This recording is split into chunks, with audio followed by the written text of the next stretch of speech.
สบายดีสบายดีพี่น้องสบายดียามมื้อเช้าเด้อนี่บ่แพงก็ออกมาเอาซีนพี่น้องเลยมาเอาซีนเตรียมไปแจกให้เนาะตามครอบครัวเอื้อยฮักเพิ่นระบุมาก่อนอื่นก็ขอขอบบุญขอบคุณขอมกขอบใจเอื้อยฮักทั้ง USA หลาย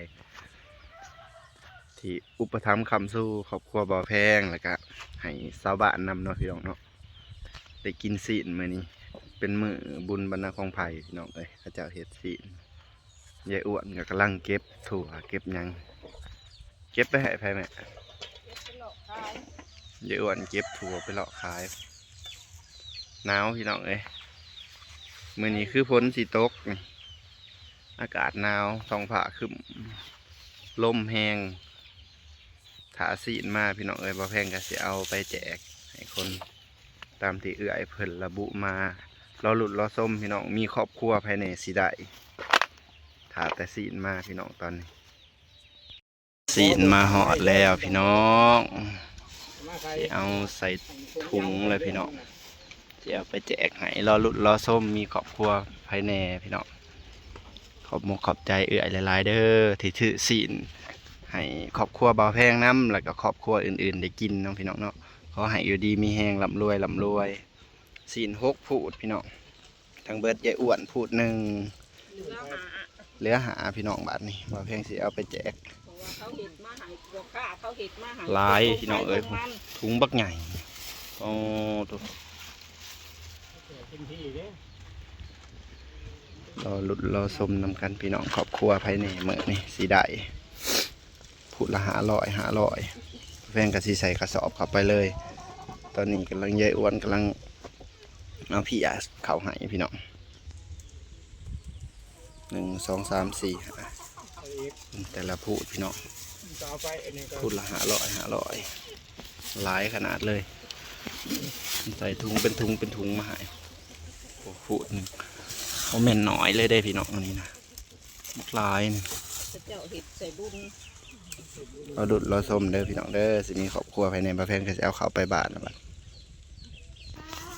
เดี๋ยวอันใส่ถุงให้ดีๆพี่น้องอ๋อถลายพี่อาใส่ให้เพราะว่าพี่อาเพิ่นแยกมาพี่น้อง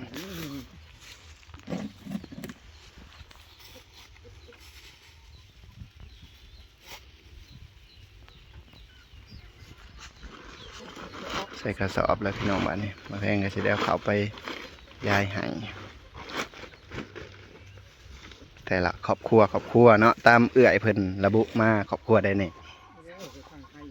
อุ้ยหลายขนาดพี่น้องเดี๋ยววันสิจัดข้าวถุงพี่น้องครอบครัวบ่าวแพงก็ได้พูดหนึ่งพี่น้องเลยขอให้อยู่ดีมีแหงเด้อร่ำรวยเด้อเด้อ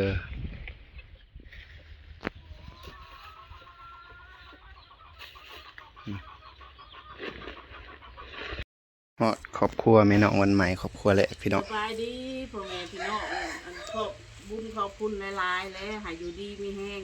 ให้ร่ำให้รวยสุขภาพแข็งแรงเด้อซื้อซีนให้แม่น้องวันใหม่กินให้ร่ำให้รวยให้อยู่ดีมีแห้งเลยบาดนี้เอาพูดได้เลือกเอาตัวไทยปันสำคัญเบิดพี่น้องตัว500 บาทขอบขอบใจเอ้ยหักหลายๆเด้อให้อยู่ดีมีแห้งเลยซื้อซีนให้กินหมันยืนสุขภาพแข็งแรงเลยร่ำรวยเด้อวันใหม่ไปใส่เลยวันใหม่ไปบุญเลยไปต่อพี่น้องบ้านนี้มาแพงก็สิเอาเขาไปบ้านน้ำมงแหละปลาเมากับโทรตามพักอยู่พี่น้องเลยเพราะว่าถาซีนมาสวยเติบเหลืออยู่4ผู้บาทนี่สามกันเรียบร้อยพี่น้องแพงก็สิครอบครัวต่อไปพี่น้องได้แล้วพี่น้องไปต่อบาทบ่แพงตอนนี้มาหอดเฮือนคู่ดาวแล้วพี่น้องคู่ดาวเป็นครอบครัวที่2อยู่บ่คู่ดาว โอ้ครอบครัวที่สองครูดาวพี่น้องเลือกเอาเด้อ โดย ซีน โอ้ พูดหนึ่งพูดละ500ได้หักขายเอา สบายดีเนี่ยลูก สบายดี ขอบใจเด้อเลาะมาทางไหน เลาะมาตั้งแต่บ้านสีสว่างขอบมุกขอบใจเอื่อยหลายๆเด้อได้หลายครอบครัวอยู่6ครอบครัวครอบครัวเบาแพงนำพี่น้องครูดาวครอบครัวที่สองครอบครัวแรกเบาแพงครอบครัวที่สองแม่วันใหม่ปอโต โอ้ผูกว่าไง ของเอื่อยหักไฮเบิร์ดนั่นแหละของเอื่อยหักทาง USA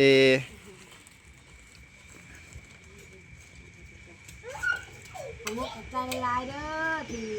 ช่วยเหลือคนอยู่ให้กินให้อยู่ดีมีแห้งก็เก็บไปได้ไม่ขาดอย่างนี้ โดยลำรวยลำรวย นี่รวยทั้งผัวเอามาให้นะผัวซื้อให้เด้อ โดย ให้อยู่ดีมีแห้ง ไปแล้วพี่น้องบ้านนี้ เด้ออ่า ยัน พูดว่าไงเลย พูดบักใหญ่ เด้อ ไปต่อพี่น้องเลยครอบครัวครูดาวแล้วก็ไปต่อบ้านนี้เหลืออยู่จักผุนี่3บ่ ใจ ร้อยพี่น้องอยู่ดีมีแหง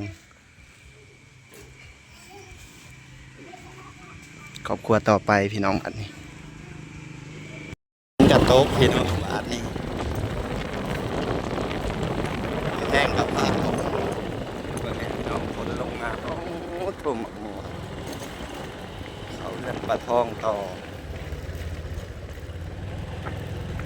เบิ่งนำกันพี่น้องครอบครัวภายในสิเป็นผู้โชคดีต่อไปก็ครอบครัว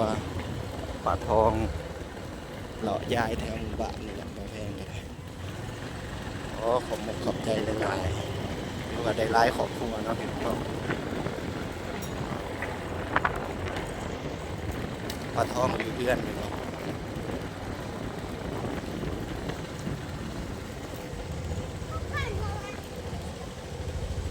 ปลาทองอยู่เพื่อนอยู่บ่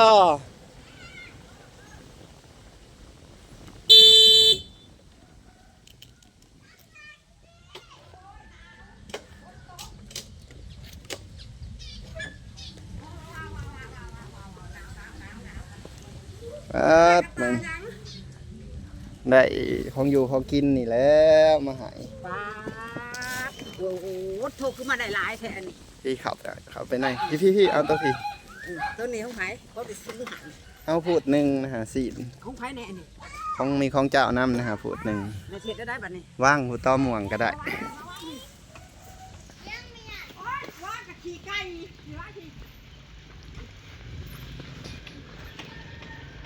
ไก่หักทาง USA น้องได้ของผ่าของตอดแล้วมาหอดมาทันเด้อร้านเอามาส่งเราก็แพงมาหอดแล้วหอดเลือดมันใหญ่ท้องเลย โดย แพงเด้อสั่งลำช่วยลำให้ด้วย โด ช่วย ยจักเถื่อทั้งลูกทั้งร้านทั้งเจ้าของอีกที่ที่กัน โดย มันฟันยืนอยู่ดีมีแห้ง โดย เอารถคนได้ลูกรถคนได้จะเอาไว้มีแห้งหายเจ็บหายปวดหายมีหายไปเนี่ยลูกหายลำให้ด้วยให้ด้วยกว่าเก่า โดย ไม่ได้ท่องก็ได้ โดย ขอบใจเลย จกเอาในปะพูดหนึ่งพูดละ500คุณได้ฮะ โทโทสมาได้พูดใหญ่แท้อันนี้ โอ้ พูนโทปะโทปะโทปะโทปะโท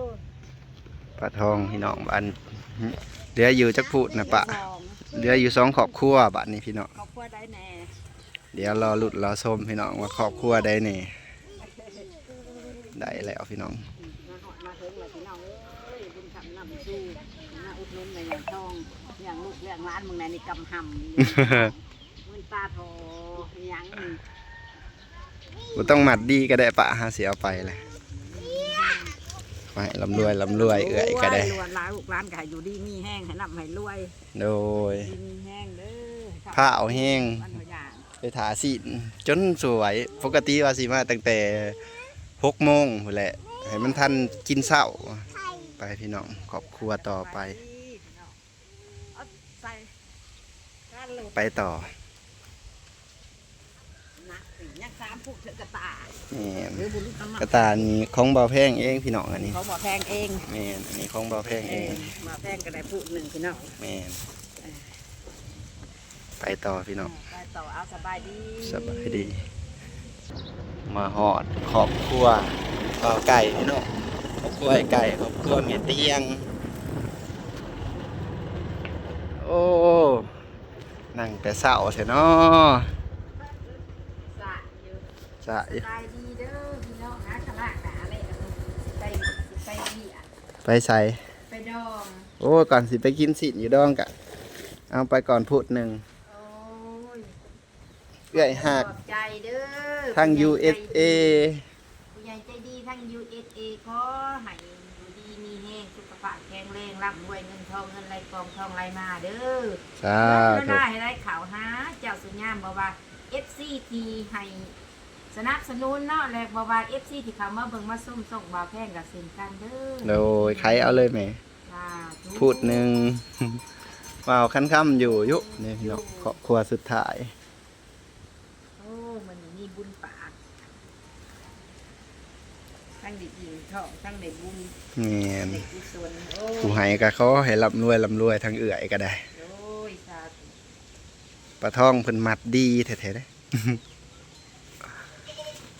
โอ้มือ มือ บ่คือบ่พันเนาะอาจสิได้น้องเอ้ยอาจสิได้เอ้ย ร่ำรวยได้แล้ว กำลังแต่งโตวสิไปกินซีน จะไปกินที่ในบ้านดองบ้านใดอีกนะ ดองบ้านโน่นสว่างท่านอยู่แล้ว อืมอ้าวพี่น้องบ่าวแพงกะสิย่างไปเลยได้ไกลๆนี่บ้านแม่บ่าวไก่กันแล้ว หลายคัน บ่าวแพงกะสิย่างลัดไปเลยอยู่ใกล้ๆกันนี่พี่น้องก็ให้ร่ำรวยเด้อเอื้อยสุขภาพแข็งแรงโอ้เพิ่นดีใจว่าสั่นเด้อพี่น้องปลาทองก็ได้อยู่บ่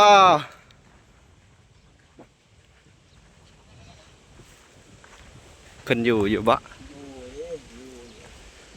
บ่าวอัน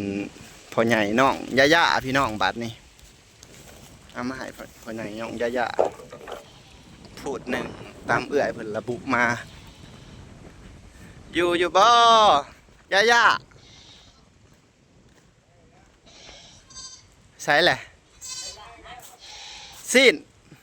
มีผู้ใหญ่ใจดีผากสิ้นมาให้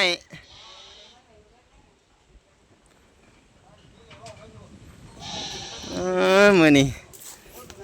โอ้พ่อใหญ่น้องย่าพี่น้องพากันนั่งอยู่ในหนาวใส่ย่ามาสบายดีดูย่า ย่าพนอน อืม อาก็มาจะซอยดองเพิ่น อ๋อ ดอง เอาเด้อจกเอาโลดในถุง มี นี่ หมอแพงบอกอยู่ว่ามื้อเช้ามีหยังเนาะเพิ่นจะแต่งงานบ่เพิ่นขึ้นถึงมาแต่เช้าเท่าว่ะ ย่าสบายดี มาดีลูกมาดีเด้อนี่เพิ่นเอาหยังมาให้อยู่ ขอบใจเด้ออยากจะดีเด้อสิเอาสิใหม่สิ สิน500 ขอให้ร่ำให้ร คร ว อย บครัวพ่อน้องย่า เท่าเสียพรให้เท่าพันข้ามพรจะนางยาผมขอบใจ อยู่ดีมีแรงร่ำรวยสุขภาพแข็งแรงเด้อ สาธุโดย บาทได้มาเด้ออยากจะดีเลยเรือลาไหลเขาเจ้าผู้ย่ามนะจ้าถูกแม่เท่าพันข้าม โอ้หลายเลยพี่น้องเอ้ย หลายและ500 ย่าทำไปกิน จำสิกิน